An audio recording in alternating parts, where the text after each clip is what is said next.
Nesse vídeo eu vou falar o porquê de eu ter comprado o iPad e falar qual vai ser o uso dele no meu dia a dia e como ele vai me ajudar no trabalho e no workflow aqui do meu setup. Eu não quis fazer um unboxing, na verdade eu acho que já tem muito conteúdo disso na internet, então vocês estão vendo aí só o momento que eu comprei ele, eu tava no hotel e aí eu acabei abrindo para testar e fique aí com as imagens se vocês gostam disso.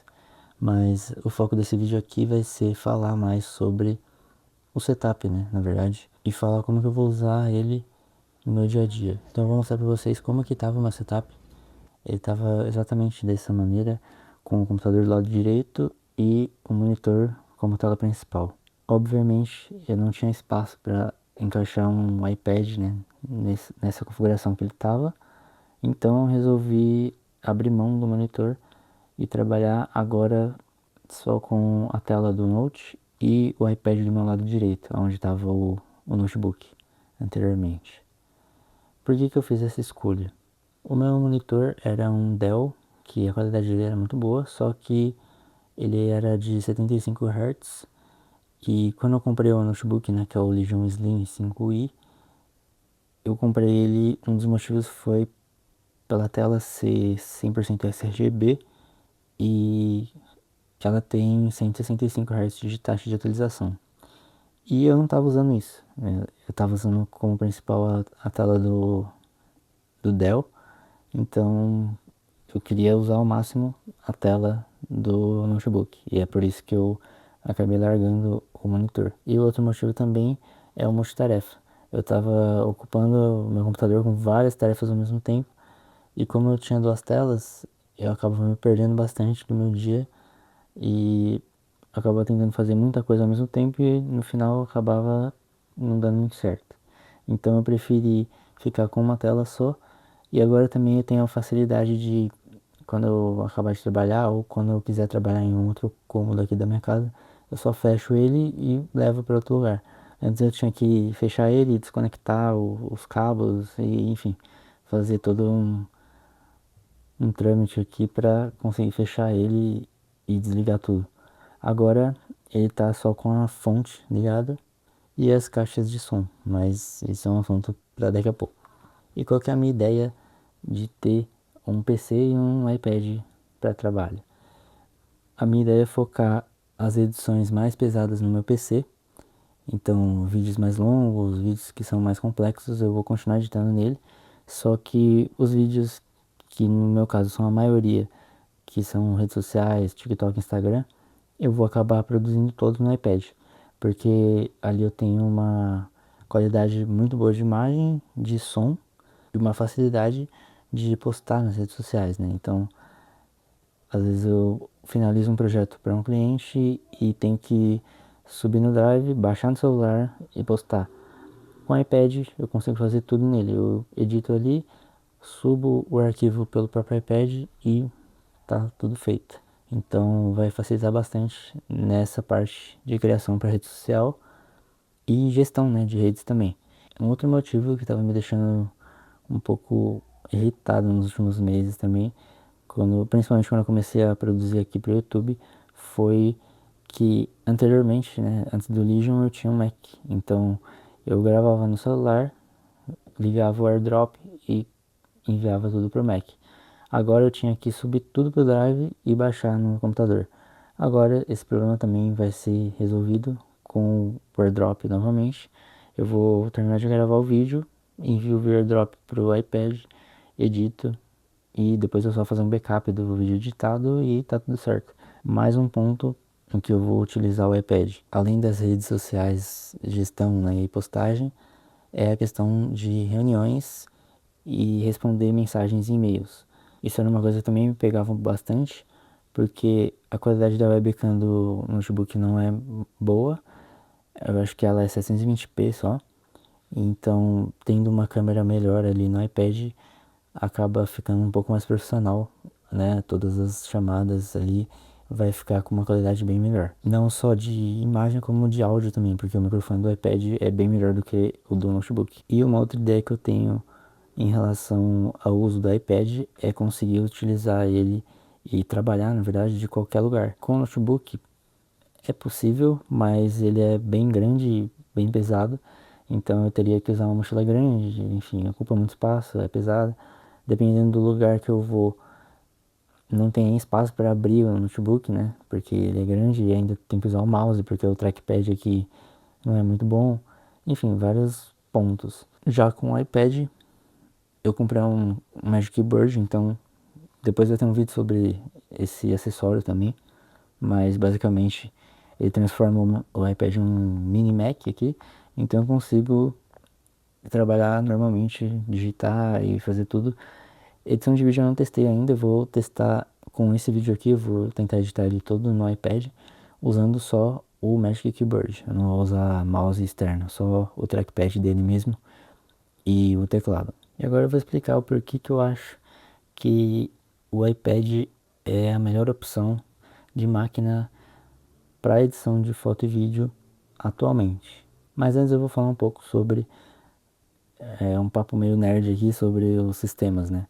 Que o macOS originalmente foi criado na arquitetura x86. Já é o iPadOS, que antes era o iOS, né? Se tornou iPadOS recentemente. Ele foi criado baseado em sistema ARM, que é o SoC, que é o chip que a Apple coloca nos iPhones e iPads. Ele tem o mesmo sistema, é a mesma coisa, só muda a mesma potência, né, de cada chip. Mas basicamente é a mesma coisa. E como o macOS foi criado baseado em x86, o sistema operacional para desktops, né, assim como o Windows também, são sistemas mais pesados, né? Eles exigem mais do processador, da placa gráfica principalmente, e de memória RAM, coisa que não acontece nos sistemas ARM. Tanto que eu tenho atualmente um iPhone 13, ele tem 4 GB de RAM e ele edita vídeo em 4K tranquilamente, ele renderiza rápido e faz tudo tranquilo. Enquanto se eu pegar um PC ou notebook com 4 GB de RAM e colocar um vídeo para renderizar lá em 4K, ele vai ficar uma semana para renderizar aquele vídeo e talvez nem chegue a renderizar totalmente. Talvez ele trave no meio ali do processo. E por que isso acontece? É justamente o gerenciamento de memória RAM, SSD, processador, placa gráfica, tudo isso influencia ali na potência que entrega, né, no resultado final ali do projeto, se você estiver editando vídeo, uma foto. E o que eu quero dizer com isso? Com o sistema x86, que era o antigo, né, com os chips da Intel, os Macs precisavam de muita memória RAM, justamente para gerenciar melhor essa memória em cache e etc, para conseguir atingir níveis bons ali de performance. Então, um MacBook Pro de 2019 para trás, por exemplo, 2019, 18, você precisava de pelo menos 16 GB de RAM ou até 32 GB de RAM para conseguir editar um vídeo bem e fluido, né, sem travamento e tudo mais. A partir de 2020, com a chegada dos chips M1 da Apple, com 8 GB você viu que conseguiria fazer a mesma coisa que um Mac, um iMac, um MacBook de 2 anos atrás, com dobro, triplo de RAM precisaria. Com 8 GB no M1 você consegue. E o porquê isso acontece é justamente por conta do ARM, que tem esse gerenciamento excelente de performance e de gestão de energia, né, no caso. Então, resumindo, o macOS e o Windows foram feitos em x86 e isso exigia muita performance. Já no SoC, né, no sistema chip, eles exigem menos e entregam mais potência do que um Core i5, por exemplo, entregava há alguns anos atrás. Só que isso serve para macOS e Windows. No caso dos iPhones e iPads, os iPhones sempre entregaram um desempenho muito bom e os iPads também. Então, eu comprei o iPad 11, o iPad que foi lançado esse ano, né, com um chip A16, que é o mesmo chip do iPhone 15. Eu não quis comprar um M1, um M2 ou um M4, porque para mim não compensava pelo uso que eu vou ter nele. Então eu não ia usar nem 10% da potência do M4, por exemplo. E fora que ele custaria 3, 4 vezes mais do que eu paguei nesse iPad 11. Então o que eu quero dizer com isso é, se você vai usar para edição de rede social, né, que é mais simples, edição de foto, criação e gerenciamento de contas ali, você não precisa ter o melhor iPad, o Pro M4 de 13 polegadas para fazer isso. Você consegue fazer com o iPad mais básico, que é o meu caso aqui. E até mesmo edições mais complexas, dependendo da complexidade, você consegue fazer no iPad. E eu vou tentar provar isso nos próximos vídeos. Eu vou editar os próximos vídeos do canal aqui todos no iPad para mostrar para vocês. E aí depois eu mostro até a timeline, como ficou e tudo mais, para vocês verem como que é. Mas basicamente, por que acontece isso? Falando em desempenho, sendo que nos Macs você teria que ter pelo menos 8 GB e agora nos M4, a partir dos M4 vem só com 16 GB, né? Não vem menos do que isso.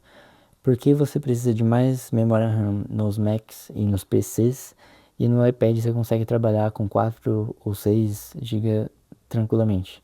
É justamente porque, como eu falei, os Macs foram feitos em x86. Então os programas eram bem mais pesados, o sistema é bem mais pesado. O iPadOS foi baseado no iOS e é um sistema mobile. Então ele não tem tanta complexidade assim quanto. Talvez complexidade não é a palavra certa. Ele não tem tanto peso quanto o macOS. Ele vai rodar muito melhor, muito mais fluido, com menos RAM, porque a Apple faz muito bem esse trabalho de gerenciamento e de memória. Sempre fez, né? Inclusive nos Macs com 8 GB ele ainda funciona muito bem até hoje. Então, na minha opinião, lembrando que isso aqui eu não tirei de nenhum lugar, é da minha cabeça, então pode ser que eu esteja viajando, mas na minha cabeça é assim, eles conseguiram fazer um produto que funciona muito bem com menos RAM do que as pessoas acham que precisam. E eu vou testar na prática. São 6 GB de RAM.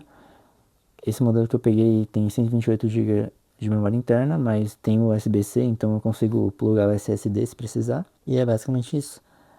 Não são dados oficiais, mas na minha cabeça tudo isso faz sentido. Da mesma forma que um iPhone mais antigo, por exemplo, 13 ou 12, tem 4 GB de RAM e roda tudo bem até hoje, tanto em processamento quanto em gráficos. Da mesma maneira, o iPad 11 ou até mesmo 10 lá, que é um anterior, ele vai rodar trabalhos gráficos ainda por muito tempo, sem muitos problemas. Claro que o multitarefa talvez não seja a mesma coisa, por falta da memória RAM, né? Então, enquanto esse iPad aqui que eu tenho vai rodar, sei lá, 4, 6 aplicativos em multitarefa, talvez o iPad Pro M4 com 16 GB rode 12 aplicativos. Mas é o preço que se paga. Você vai pagar 3, 4 vezes mais e vai ter mais desempenho, obviamente. Mas, de maneira geral, tudo que você faz nele, você vai conseguir fazer aqui. Talvez por um pouco menos de tempo. Ou talvez um vídeo que demore 5 minutos para renderizar no Pro, a que você demore 10 minutos. Não sei. Tem que dar uma olhada nisso também, na parte de desempenho, mas é isso. Não existe almoço grátis, né? Mas, na minha opinião, não faz muito sentido no meu uso comprar, não faria sentido comprar um iPad Pro, porque eu não vou usar tanto assim nessa parte de desempenho bruto. E agora eu vou explicar o porquê que eu acho que esse iPad 11 em específico é a melhor máquina que você pode comprar para edição, para trabalho gráfico, agora em 2025, nessa faixa de preço, tá?